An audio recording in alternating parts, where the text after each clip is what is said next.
하나님의 말씀을 교독하겠습니다. 로마서 5장 9절부터 11절까지 교독하겠습니다. 5장 9절부터 11절까지 교독합니다. 그러면 이제 우리가 그의 피로 말미암아 의롭다 하심을 받았으니 더욱 그로 말미암아 진노하심에서 구원을 받을 것이니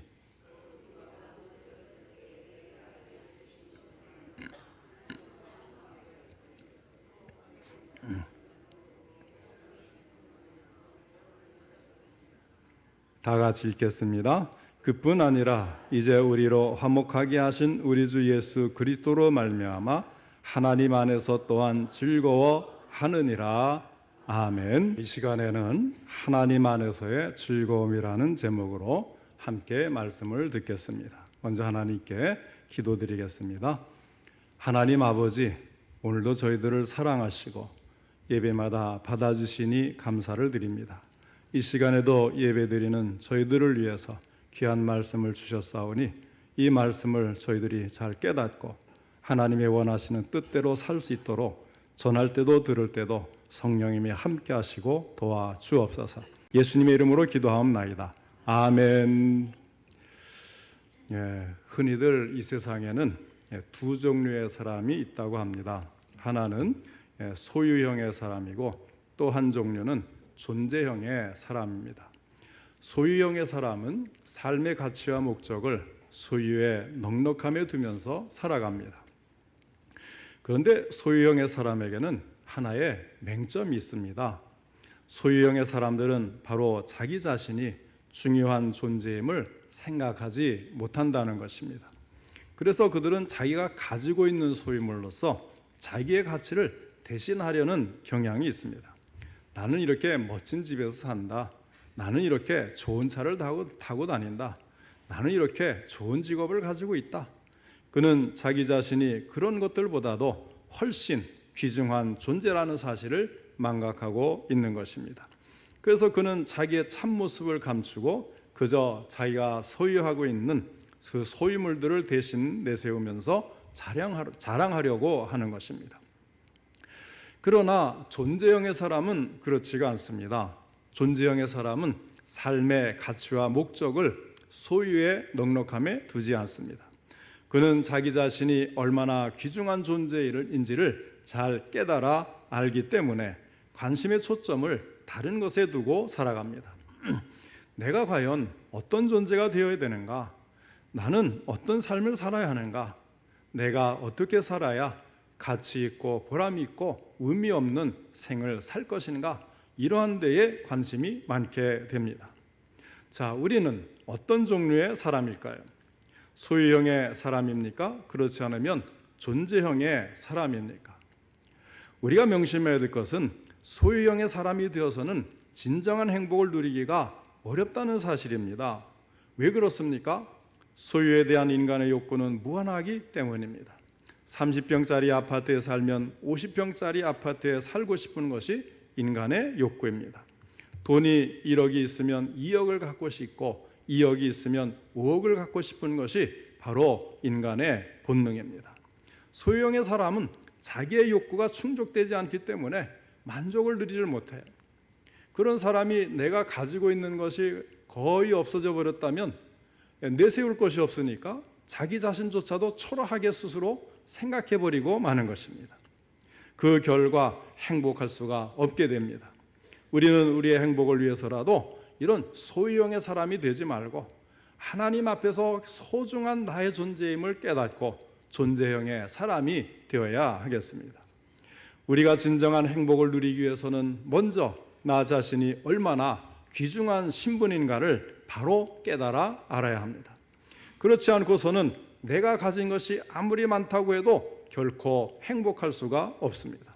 그런데 가진 것이 없으면 더욱이나 행복해질 수가 없고 마는 것입니다. 사도 바울은 오늘 우리가 읽은 본문을 통해서 하나님이 우리를 얼마나 귀중한 신분으로 삼아주셨는지를 가르쳐주고 있습니다. 우리가 이 사실을 깊이 깨닫게 될 때 우리는 하나님 안에서 진정으로 즐겁고 행복한 삶을 살 수가 있을 것입니다. 이 같은 관점에서 오늘 말씀을 살펴보면서 함께 은혜 받기를 원합니다. 첫째로 하나님이 우리를 얼마나 귀중한 신분으로 삼아주셨는지를 살펴보겠습니다. 9절 말씀을 보시기 바랍니다. 그러면 이제 우리가, 이런 말씀으로 시작이 돼요. 우리가 달라졌다는 거죠. 완전히 달라졌다는 것입니다. 이제 우리는 더 이상 과거의 우리가 아니라는 말씀입니다. 사도 바울은 우리의 달라진 신분을 오늘 본문 속에서 두 가지로 설명해 주었습니다. 9절 상반절 말씀을 다시 한번 보겠습니다.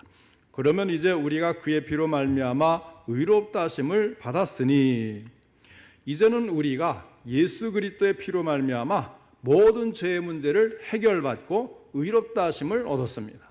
현재 우리는 의롭다 하심을 얻은 신분인 것입니다. 또 10절 상반절 말씀을 보면 곧 우리가 원수 되었을 때에 그의 아들의 죽으심으로 말미암아 하나님과 화목하게 되었은즉 하였습니다. 이제 우리는 더 이상 하나님과 원수지간이 아닙니다. 우리는 하나님과 더불어 화목하게 되었어요. 하나님의 사랑을 받는 자녀들이 된 것입니다. 얼마나 놀라운 변화입니까? 중요한 것은 내가 잘나서, 내가 무슨 공로가 있어서 그렇게 변한 것이 아니라는 사실입니다. 내가 노력해서 나를 변화시킨 것이 아니라 예수 그리스도의 보혈이 우리를 그렇게 변화시켜 주신 것입니다. 9절 상반절 말씀을 다시 보면 그러면 이제 우리가 그의 피로 말미암아 하였습니다. 우리 주 예수 그리스도께서 십자가에서 몸이 찢기시며 우리를 위해 흘려주신 보혈로 말미암아 우리가 의롭다 하심을 얻게 된 것입니다. 또 10절 상반절 말씀도 다시 한번 보시기 바랍니다. 곧 우리가 원수 되었을 때에 그의 아들의 죽으심으로 말미암아 하나님과 화목하게 되었은즉, 우리 주 예수 그리스도께서 십자가에서 죽으심으로 말미암아 우리는 하나님으로 더불어 화목하게 되었습니다. 우리 하나님은 그의 아들, 그것도 하나밖에 없는 아들인 예수 그리스도를 내어주시기까지 우리를 사랑하셨습니다. 그 아들의 죽으심으로 말미암아 하나님은 우리와 화목하게 되셨어요. 자, 두 번째로 하나님이 우리에게 보장해 주신 것에 대해서 살펴보겠습니다. 자, 먼저는 우리를 의롭게 하셨고 하나님과 화목하게 하셨다. 신분이 변화되면서 일어난 일입니다. 그런 우리에게 하나님은 무엇을 보장해 주시느냐 하는 거예요. 9절 상반절 말씀에 그러면 이제 우리가 그의 피로 말미암아 의롭다 하심을 받았으니 더욱 그로 말미암아, 더욱이라는 단어가 이어져 있어요. 하나님이 앞에 것을 이루어 주셨으면 뒤에 것도 역시 이루어 주신다는 뜻입니다. 힘들고 어렵고 불가능한 일도 하나님이 이루어 주셨는데 왜 그것보다 쉬운 일을 이루어 주시지 아니하겠습니까? 9절 하반절 말씀입니다. 더욱 그로 말미암아 진노하심에서 구원을 받을 것이니, 더욱 구원을 받게 된다고 말씀하고 있습니다. 하나님은 우리가 연약할 때 우리를 사랑해 주셨습니다. 하나님 앞에 경건하게 살지 못할 때도 하나님은 우리를 사랑해 주셨습니다. 우리가 죄인 되었을 때도 하나님은 우리를 사랑해 주셨고, 심지어 우리가 하나님과 원수가 되었을 때에도 하나님은 우리를 버리지 않고 사랑해 주셨어요. 이제 우리는 하나님의 사랑받는 자녀가 되었습니다. 의롭다 하심을 받고 그 다음에 자녀가 되는 거죠. 하나님과 우리 사이가 원수 되었을 때에 하나님은 우리를 사랑하셔서 우리의 모든 죄를 용서해 주셨다면 하나님의 사랑받는 자녀가 된 지금은 더욱이나 말할 필요가 없다는 거예요. 비록 우리가 실수하여 실족하고 넘어진다고 해도 하나님은 우리를 사랑하셔서 우리의 죄를 용서해 주실 것입니다. 마지막 심판의 날 하나님은 진노의 손에서 우리를 반드시 구원해 주실 것입니다. 10절 말씀에 곧 우리가 원수 되었을 때에 그의 아들의 죽으심으로 말미암아 하나님과 화목하게 되었은즉, 화목하게 된 자로서는 더욱 그의 살아나심으로 말미암아 구원을 받을 것이니라. 그의 살아나심으로 말미암아 우리는 구원을 얻을 것이라 그랬어요. 하나님과 우리 사이가 원수 되었을 때에 그 아들 예수 그리스도께서 십자가에서 죽으셨습니다. 예수님은 이렇게 한 손으로는 하나님의 손을 잡으시고 또 한 손으로는 우리의 손을 잡으시고 하나님과 우리 사이를 화목하게 해주신 것입니다. 예수님은 이제 사망의 권세를 깨뜨리고 부활하셨습니다. 그리고 지금도 살아계십니다. 우리와 함께 하시면서 우리를 눈동자같이 지켜주시고 우리의 발걸음을 인도해 주십니다. 예수님은 마지막 날 우리를 그냥 내버려 두지 아니하실 것입니다. 마지막 그날도 반드시 우리와 함께 해주실 것입니다. 임마누엘 해주시면서 하나님 앞에서 우리를 대신하여 변호해 주실 것입니다. 하나님 앞에서 예수님은 우리의 두 손을 높이 들어주시고 승리하게 해주실 것입니다. 사도 바울이 오늘 본문 9절로 10절에서 우리에게 강조하고 있는 것이 무엇입니까? 9절에서 더욱 구원을 받을 것이니 했습니다. 10절에서도 더욱 구원을 받을 것이니라 하였습니다. 궁극적인 구원이 우리에게 보장되어 있다는 것입니다. 그리고 그 구원은 확실하고도 분명한 것입니다. 그래서 우리가 하나님의 성령으로 거듭나고 예수를 믿고 구원받았을 때에 이 궁극적인 구원이 주어진 이후에 성령님은 떠나지 않으셔요. 우리를 거듭나게 하신 성령님은, 중생하게 하신 하나님은, 성령님은 떠나지 아니하시니까 우리가 이 구원에서 다시 멀어질까 염려할 필요가 없는 거예요. 그래서 우리 칼빈주의, 우리 장로교 개혁주의 칼빈주의는 구원의 확신이라는 게 있습니다. 내가 한번 예수님을 믿으면 나에게 오신 성령님은 절대로 떠나지 아니하시기 때문에 나를 끝까지 지켜주시고, 혹시 내가 좀 시험에 들고 넘어진다고 해도 성도의 견인이라고 하는 이 교리처럼 우리를 끝까지 이끌어 주셔서 천국에 이르는데 실패하지 않도록 도우시는 하나님의 성령이 우리와 함께하기 때문에 더욱 구원을 받을 것이니 더욱 구원을 받을 것이니라 확고한 보장이 우리에게 주어졌다는 이 사실 분명히 믿으시고 구원의 확신을 갖는 우리 모든 성도님들 되시기를 바랍니다. 그 다음에 세 번째로 하나님이 우리에게 무엇을 기대하시는지를 살펴보겠습니다. 하나님은 우리에게 귀한 선물을 주셨습니다. 우리를 위해서 엄청난 일을 이루어 주셨습니다. 그 대신 하나님은 사랑하는 자녀들인 우리에게 요구하시는 것이 있는데, 기대하시는 것이 있는데, 그것이 무엇인가 하면, 자, 11절 말씀에 그뿐 아니라 그랬어요. 그뿐 아니라. 아직 할 말이 더 남아있다는 뜻이죠. 자, 먼저 하나님은 그 아들의 피로 인해서 우리를 의롭게 해주셨고, 그 다음에 그 아들의 죽으심으로 말미암아 하나님은 우리와 화목하게 되셨어요.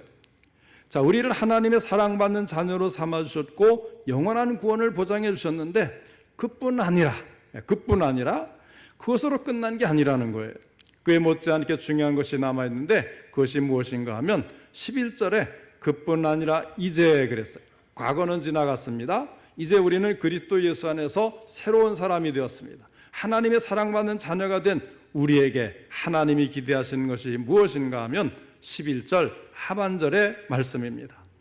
이제 우리로 화목하게 하신 우리 주 예수 그리스도로 말미암아 하나님 안에서 또한 즐거워하느니라. 하나님 안에서 즐거워하는 삶을 살라는 것입니다. 아버지가 사랑하는 자녀들에게 선물을 줍니다. 귀한 자녀들에게 선물을 줄 때 그 아버지는 무엇을 기대할까요? 선물을 받는 자녀들이 그냥 찌뿌둥하게 입쭉 내밀고 불만스럽게 있으면 모처럼 시간 내서 또 비싼 선물을 사갖고 와서 자녀에게 주었는데, 그렇게 되면 그 마음이 어떻겠어요? 그러니까 이 선물을 준비해 올 때는 뭔가 모르게 자녀들이 즐거워하고 행복해하고 그런 모습을 보기 위해서 선물을 가져오는 것 아니겠습니까? 자, 그런데 자녀들이 선물을 받았는데, 귀한 선물을 받았는데 불만족스러운 듯한 그런 시무룩한 표정을 지어서는 안 될 거예요. 하나님은 우리에게 엄청나게 귀한 선물, 곧 하나밖에 없는 독생자 예수 그리스도를 아낌없이 내어 주셨습니다. 놀라운 일들을 베풀어 주셨습니다. 그렇다면 우리가 마땅히 보여드려야 하는 반응은 어떠해야 할까요? 하나님 안에서 즐겁고 행복한 모습을 보여드려야 마땅할 것입니다. 자, 우리가 로마서에 보면 그런 말씀이 있어요. 하나님의 나라는 먹는 것과 마시는 것이 아니고 성령 안에서 의와 평강과 희락이라. 하나님의 나라는 그런 것이에요. 오늘 말씀은 바로 그것 아닙니까? 우리를 예수님을 믿게 하셔서 하나님 나라에 속한 사람으로 되니까 우리는 의롭게 되었어요. 또 이제 평강, 다시 말하면 화목하고 평화롭게 되었습니다. 자, 남은 것이 무엇입니까? 희락, 기쁨을 누리는 거예요. 자, 이렇게 하나님 나라에 들어오면 의와 바름과 또 평강, 또 평화롭고 화목한 것과 그리고 희락, 기쁨, 자, 이 세 가지가 주어지는데, 그런데 이 세 가지를 얻은 우리가 평소의 삶이 과연 어떠냐 하는 거예요. 예수 그리스도로 말미암아 하나님 안에서 즐거워하는 삶을 살고 있느냐 하는 거죠. 어떨까요? 우리 성도님들은 매일매일이 하나님 때문에 기뻐하십니까? 즐거우십니까? 아니십니까? 그러면 하나님 나라에 들어온 게 아닌데요. 하나님 나라는 뭐라 그랬어요? 의와 평강과 희락, 기쁨이 있어야 돼요. 바름이 있어야 돼요. 평강, 화목하고 편안한 그런 마음이 있어야 하는 것입니다. 그런데 우리가 예수를 믿고 구원받았다고 하고 의롭게 하셨습니다. 화목하게 하셨습니다. 그런데 즐거움이 없어요. 기쁨이 없어요. 하나님 나라에 들어오지 못했다는 이야기입니다. 그러면 예수를 믿지 못했다는 것이고 구원과 관계없는 사람이 되는 거예요. 그런데 교회 와서도 늘 시무룩하고 그렇게 무표정한 그런 얼굴과 눈으로 바라보고, 자, 그렇게 된다면 우리는 하나님이 주신 이 의로움과 화목함과 또 즐거워하는, 하나님 안에서 즐거워하는 이 놀라운 것을 받았는데 누리지 못하는 그런 이 도무지 맞지 않는, 합리적이지 않은 그런 모습을 갖게 되는 것입니다. 하나님은 하나밖에 없는 독생자를 우리에게 아낌없이 선물로 주셨습니다. 그 아들을 십자가에서 처형하기까지 우리를 사랑해 주셨습니다. 하나님은 우리의 모든 죄를 용서해 주시고 우리를 의롭다고 인정해 주셨습니다. 하나님의 사랑받는 자녀로 삼아 주셨습니다. 영원한 하늘나라를 기업으로 받게 해주셨습니다. 궁극적인 구원을 우리에게 보장해 주셨습니다. 그런데도 아직 부족한 게 있습니까? 무엇이 부족할까요? 다른 사람과의 관계에서 여전히 신뢰하지 못하고 또 갈등이 있고 미워하고 시기하고 질투하는 그런 관계입니까? 아니면 내가 경제적으로 너무너무 어려우니까 도저히 하늘나라의 기쁨이 들어올 틈이 없는 것입니까? 어떤 것일까요? 우리는 하나님 안에서 즐거워하는 모습을 분명하게 가져야 합니다. 우리의 신앙생활은 즐거워야 돼요. 기뻐야 돼요. 구약의 선지자 하박국이 이렇게 노래했습니다. 비록 무화과 나무가 무성하지 못하며 포도나무에 열매가 없으며 감람나무에 소출이 없으며 밭에 먹을 것이 없으며 우리의 양이 없으며 외양간에 소가 없을지라도 나는 여호와로 말미암아 즐거워하며 나의 구원의 하나님으로 말미암아 기뻐하리로다. 무화과 나무가 무성하든지 무성하지 못하든지 신경 쓰지 말라는 거예요. 포도나무에 열매가 있든지 없든지 지나치게 신경 쓰지 말라는 것입니다. 소유형의 사람이 되지 말라는 거예요. 하나님이 나를 얼마나 귀중하게 여기시는지, 아버지 하나님이 내게 얼마나 놀라운 일을 베풀어 주셨는지 그것을 생각해 보자는 것입니다. 우리는 하나님이 그 아들 독생자 예수 그리스도를 우리를 위해서 이 땅에 보내주시고 십자가에 희생시켜 주시면서까지 사랑하시고 구원해 주시고 우리를 살려주신 것이 왜 다른 것에 비교해서 크지를 못하고 아무것도 아닌 것이 되고 마느냐 하는 것입니다. 우리가 어떻게 하면 하나님 안에서 즐거워할 수가 있을까요? 나에 대해서 생각하지 마시기 바랍니다. 내가 과거에 무슨 일을 했고 무슨 일을 하지 못했는지 너무 깊이 따지지 마시기 바랍니다. 그러면 낙심할 수밖에 없어요. 또 변화하기 쉬운 주변의 환경을 너무나 바라보지 맙시다. 특히 사람 보지 마십시오. 사람은 수시로 변해요. 수시로. 사람처럼 변화무쌍한 존재가 없는 것 같아요. 그러니까 그 사람 때문에 우리가 즐거움을 잃어버리고 기뻐함을 우리가 갖질 못한다면 우리가 구원받은 것을 제대로 누리지 못하는 것 아니겠어요? 차라리 내가 기쁘고 내가 즐겁고 내가 사랑이 넘쳐서 그 사람에게 자꾸 그런 것을 가질 수 있도록 주는 자가 되시기를 바랍니다. 하나님을 깊이 묵상해 보시길 바랍니다. 하나님이 우리에게 얼마나 놀라운 일을 베풀어 주셨는지 깊이 생각해 보시기를 바랍니다.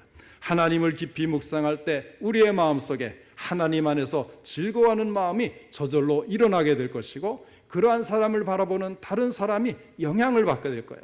그러면 교회 안에 있는 모든 분들이 다 같이 즐겁게 신앙생활을 하는 그런 교회, 정말 하나님의 교회 아니겠어요? 하나님이 보잘것없는 나를 위해 얼마나 놀라운 일을 베풀어 주셨는가를 깊이 생각해 보시기를 바랍니다. 우리를 의롭게 해주셨고 모든 죄의 문제를 해결해 주셨고 나를 용서해 주셨습니다. 하나님의 자녀로 삼아주시고 구원을 보장해 주셨습니다.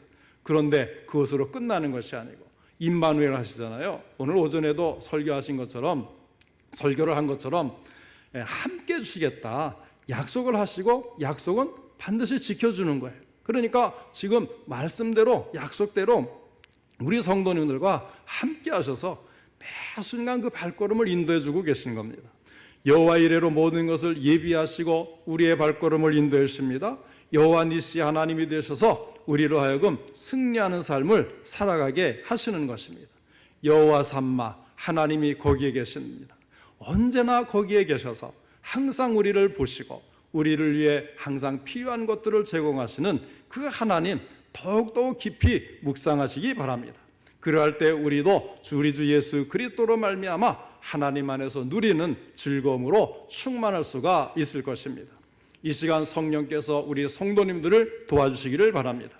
그래서 우리 주 예수 그리스도로 말미암아 하나님 안에서 누리는 즐거움이 우리 모두의 마음속에 충만하게 차고 넘치게 되어서 앞으로 우리 교회 성도님들은 참 서로 볼 때마다 저분은 참 기쁨이 넘치구나, 교회에 와서 같이 지내는 것도 즐겁고 혼자 계실 때도 즐겁게 지내고 오셨구나, 이런 것들이 서로 느껴지고 교회가 모든 것이 즐겁고 또 기쁨이 충만한 그런 교회가 될 수 있기를 바랍니다. 물론 힘들고 어려운 때가 있을 것입니다. 그때마다 하나님께서 우리에게 베풀어 주신 놀랍고 엄청난 역사들을 깊이 묵상하면서 하나님으로 만족하고 하나님 안에서 즐거워할 수 있는 우리 성도님들 다 되시기를 주님의 이름으로 축원합니다.